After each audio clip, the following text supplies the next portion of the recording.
नमस्कार दोस्तों, आज के वीडियो में हम लोग समझेंगे जो भारत का पड़ोसी देश म्यांमार है उसके बारे में।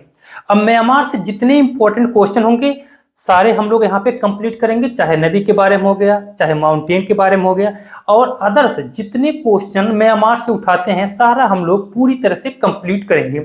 देखिए हमने यहाँ पे कुछ फिगर बना रखा है, फिगर के साथ साथ हम लोग जो पॉइंट यहाँ पे लिखा हुआ है ये पूरे दोनों यानी फिगर और पॉइंट दोनों एक साथ समझते हुए हम लोग आगे बढ़ेंगे।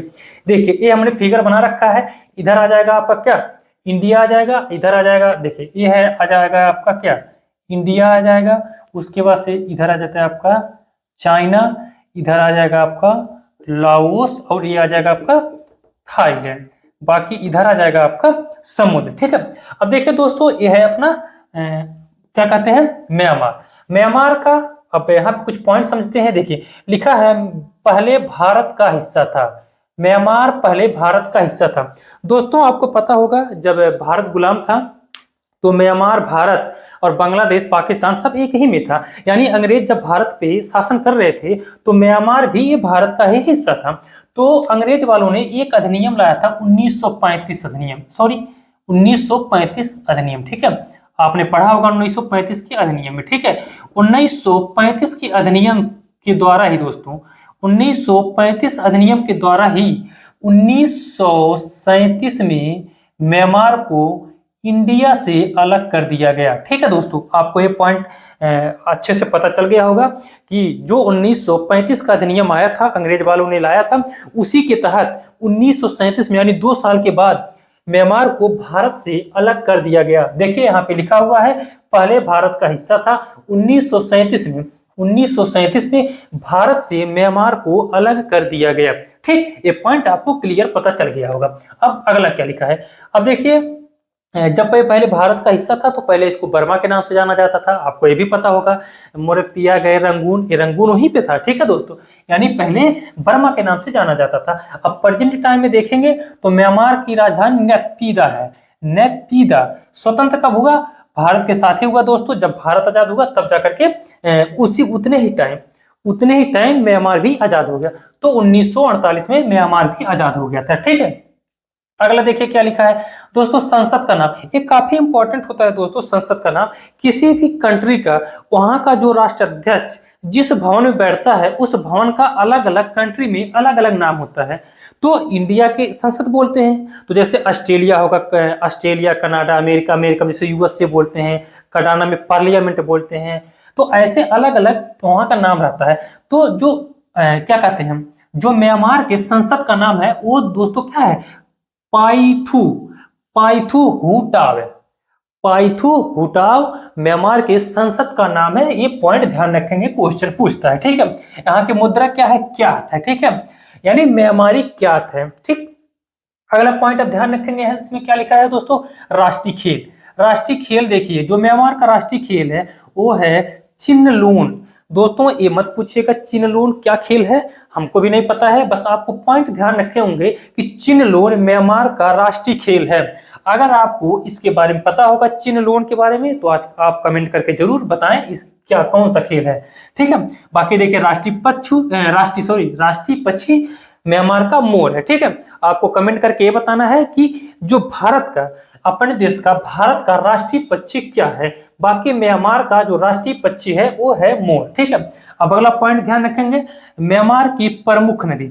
दोस्तों सारे कंट्री में, पूरे दुनिया में, सारे देश में जो मेजर रिवर होते हैं उसके बारे में पूछ रहा है।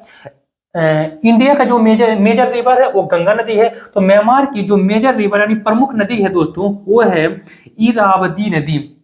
इरावदी नदी म्यांमार की सबसे फेमस और म्यांमार की सबसे लंबी नदी है इरावदी नदी, जो 2288 किलोमीटर की लंबाई है। ठीक है दोस्तों, आपसे क्वेश्चन पूछता है कि म्यांमार की सबसे लंबी नदी कौन सी है, तो ये है इरावदी नदी। जो निकलता कहां से दोस्तों? ये चीन से आता है, तिब्बत से आता है, और ये म्यांमार होते हुए ये मर्तबान की खाड़ी में जाकर के गिर जाता है। ठीक है दोस्तों, मर्तबान की खाड़ी में जाकर के गिर जाता है। ठीक है, और दोस्तों जो इरावदी नदी है ये म्यांमार का जीवन रेखा कहा जाता है। ठीक है, यहाँ पे हम लिख देते हैं ये इरावदी नदी को म्यांमार का जीवन रेखा कहा जाता है। ठीक है, जीवन रेखा का मतलब दोस्तों आप समझ जाइए। देखिए मैप देख करके आप समझ रहे होंगे कि जो इरावदी नदी है ये म्यांमार के बीचों बीच आ रही है।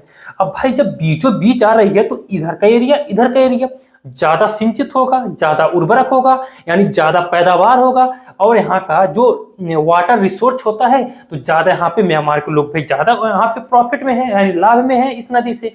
तो किसी भी देश की नदी का जो वाटर ज्यादातर यूटिलाइज होता है उसको हम लोग जीवन रेखा बोला जाता है। ठीक है दोस्तों, बाकी जो म्यांमार म्यांमार है, म्यांमार का जो लंबी तट रेखा है दोस्तों, तो ये इधर आ जाता है आपका बंगाल की खाड़ी, आपको पता होगा बंगाल की खाड़ी आ जाता है, और इधर आ जाता है आपका अंडमान सागर। ठीक है दोस्तों, अंडमान सागर। यानी अगर आपसे क्वेश्चन पूछता है कि म्यांमार की तट रेखा किस किस सागर से लगता है, तो आपको क्या बोलना है कि बंगाल की खाड़ी और अंडमान की खाड़ी से लगता है। ठीक है दोस्तों, इरावदी नदी हो गया, और देखिए यहाँ का फेमस नदी कौन है, सालवीन नदी। ठीक है, सालवीन नदी दोस्तों जो है, देखिए इधर आ जाता है आपका, क्या हमने बताया, इधर आ जाता है आपका लाओस। ठीक है, और इधर आ जाता है आपका थाईलैंड।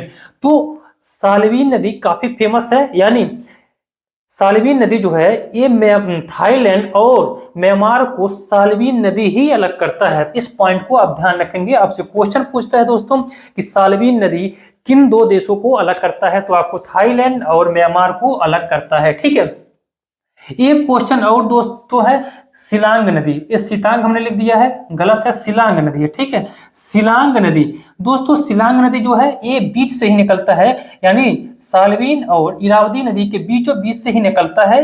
कौन सी नदी निकलती है, सिलांग नदी निकलती है, यानी बीच से निकलती है और बीच में आकर के ही खत्म हो जाती है। दोस्तों ये आपको नहीं ध्यान रखना है कि कौन सी नदी कहां से निकलती है, आपको पॉइंट जो ध्यान रखने होंगे कि जो नदी का नाम है उस नदी को नाम के याद रखना है और किस देश में ये रखना है। तो म्यांमार में 3 नदी है, इरावदी नदी, सालवीन नदी और सिलांग नदी। आपसे डायरेक्ट क्वेश्चन पूछता है कि सालवीन नदी किस देश में है, तो म्यांमार में है। ठीक है, अब हम लोग आगे पॉइंट समझते हैं। अच्छा देखिए यहाँ का सबसे फेमस पर्वत जो है दोस्तों आराकान योमा श्रेणी। ये भी क्वेश्चन पूछता है कि आराकान योमा श्रेणी किस देश में है, तो म्यांमार में है। ये ग्रेट हिमालय का हिस्सा है दोस्तों, एक पॉइंट ध्यान रखेंगे। ये भी क्वेश्चन पूछता है कि ग्रेट हिमालय का हिस्सा कौन सा है, अलग अलग नाम दे देगा। एक देगा आपका आराकान योमा श्रेणी, तो आराकान योमा श्रेणी है दोस्तों, ये म्यांमार का हिस्सा है और काफी लंबी है और काफी फेमस पर्वत है। ठीक है दोस्तों एक क्वेश्चन और आपसे पूछता है सान का पठार। आपसे डायरेक्ट क्वेश्चन पूछेगा सान का पठार किस देश में है, तो ये म्यांमार में है, उत्तर में है। ठीक है, म्यांमार में है सान का पठार और ये उत्तर में है। ठीक है, बस अब देखिए यहाँ पे फिर पॉइंट आप लोग ध्यान आ जाइए। आप क्या पूछ रहा है कि बाउंड्री लाइन इन इंडिया, यानी इंडिया के कितने राज्यों से लगता है। 1643 किलोमीटर की इसकी बाउंड्री लगती है दोस्तों इंडिया का। अरुणाचल प्रदेश, देखिए इधर आ जाता है आपका अरुणाचल प्रदेश, नागालैंड नीचे आ जाएगा आपका नागालैंड, मणिपुर, मिजोरम, यानी लास्ट में जाएगा आपका मिजोरम। ठीक है दोस्तों, आगे पॉइंट आप ध्यान रखेंगे दोस्तों। अगला पॉइंट क्या लिखा है, स्वर्ण पगड़ों का देश। स्वर्ण पगड़ों का देश म्यांमार को कहा जाता है। दोस्तों आपको पता होना चाहिए म्यांमार जो है बौद्ध को मानने वाले, यानी बौद्ध भगवान को मानने वाले म्यांमार में सबसे ज्यादा जनसंख्या है। तो बौद्धों की मंदिर म्यांमार में बहुत ज्यादा है। तो दोस्तों मंदिर के ऊपर जो एक गुंबद टाइप का बनाया जाता है, यानी जो कवर टाइप का बनाया जाता है, उसी को हम लोग बोलते हैं पगौड़ा। तो म्यांमार में सबसे ज्यादा मंदिर होने के वजह से इसीलिए म्यांमार को बोला जाता है स्वर्ण पगड़ों का देश। अब आपको समझ में आ गया होगा, क्योंकि म्यांमार में सबसे ज्यादा बौद्ध को मानने वाले हैं और यहाँ पे सबसे ज्यादा बौद्ध मंदिर है दोस्तों, इसीलिए म्यांमार को स्वर्ण पगड़ों का देश कहा जाता है। ठीक है, अगला पॉइंट क्या है दोस्तों, डिफू पास, डिफू दर्रा के बारे में पूछा है दोस्तों। डिफू दर्रा हमेशा पूछता है क्वेश्चन, और ये इंडिया से रिलेटेड भी है, क्योंकि डिफू पास जो है दोस्तों यहाँ पे है। देखिए यहाँ पे है डिफू पास, और ये ट्राइंगल पे है।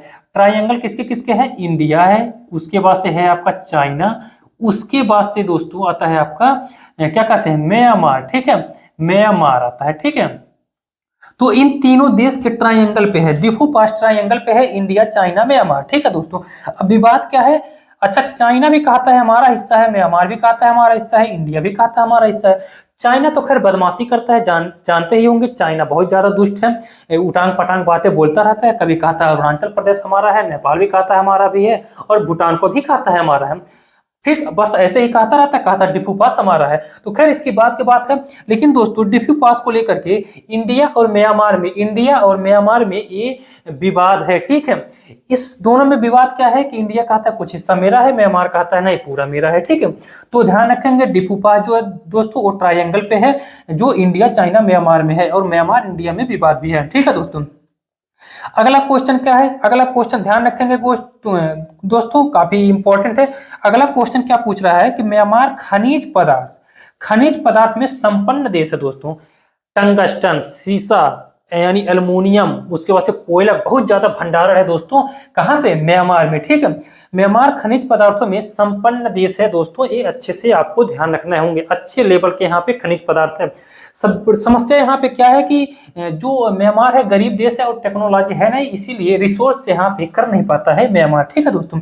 अगला पॉइंट क्या लिखा है कि अफीम की खेती के लिए विश्व प्रसिद्ध है। म्यांमार अफीम की खेती के लिए दोस्तों विश्व प्रसिद्ध है। अब देखिए जो ये सालवीन नदी था दोस्तों, ये है सालवीन नदी, ठीक है। सालवीन नदी के देखिए, ये है सालवीन नदी ना। सालवीन नदी हमने बताया कि दो देशों को अलग करता है, थाईलैंड और म्यांमार। देखिए यहाँ पे हमने लिखा हुआ है थाईलैंड और म्यांमार को सालवीन नदी अलग करता है, ठीक है। अब सालवीन नदी के किनारे किनारे बहुत ही बड़े लेवल पे, बहुत ही बड़े मात्रा में अफीम की खेती की जाती है। तो इस नदी के किनारे किनारे कौन से देश है दोस्तों, देखिए यहाँ पे आ जाएगा आपका लाओस, ठीक है, और इधर आ जाएगा आपका कौन सा, थाईलैंड। तो थाईलैंड, लाओस और म्यांमार, इन तीनों देश में अफीम की खेती बड़े मात्रा में की जाती है, ठीक है दोस्तों। म्यांमार के बारे में बस दोस्तों इतना ही था, जो भी इंपॉर्टेंट क्वेश्चन थे हमने पूरा कंप्लीट करवा दिया दोस्तों। एक बात आप लोग जान लीजिए कि आपको ऐसा कुछ भी नहीं पढ़ाया जाएगा जो आपके पेपर से रिलेवेंट ना हो, यानी जो भी आपको पढ़ाई जाएगी एकदम आपके पेपर में पूछा जाता है। और दोस्तों स्टैटिक जीके का अगर क्लास पूरी कंप्लीट कर लेते हैं तो 100% है, स्टैटिक जीके का क्लास अगर जितने किए रहेंगे उससे बाहर का आपके नहीं पूछेगा, ठीक है। तो भारत का पड़ोसी देश था म्यांमार, इसके बारे में हम लोग समझ लिए।